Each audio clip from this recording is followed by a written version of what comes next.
السلام عليكم، كي دايرين؟ بخير، كلشي مزيان. كما كتشوفوا دابا حنا خرجنا من زحيليكا اتجاه واد الزم. هاد الطريق بغيت نشاركها معكم في هاد الفيديو. يوم جديد وفيديو جديد، ومرحبا بكم. اللي دخل لهاد القناه يدير لايك ويدير ابوني ويشغل الجرس باش يوصلوا كل من هو جديد عندنا ان شاء الله. ومرحبا بكم في القناه وشجعونا، الله يجازيكم بخير.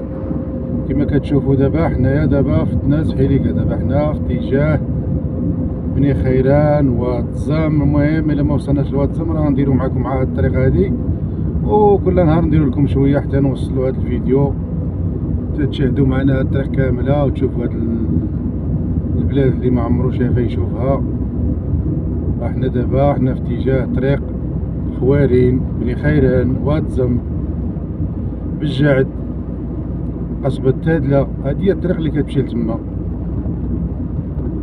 طريق زوينة، طريق مصلوحة مزيانة مخيرة كاع، ما فيها لا سكوس لا والو. الطريق من داكشي.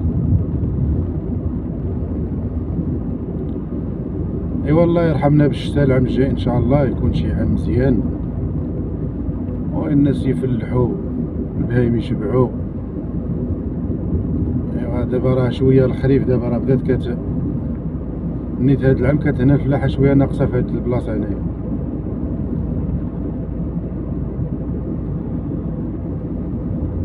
هانتوما كما كتشوفوا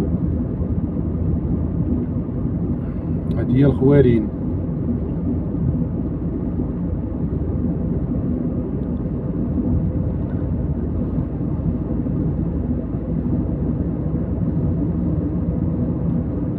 هنا كتكون في وقت الربيع كتكون زوينه هاد البلاصه، كتكون مخيره،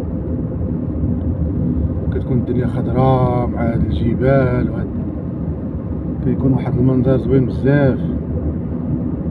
ايوا نتمنى هاد الفيديو يعجبكم،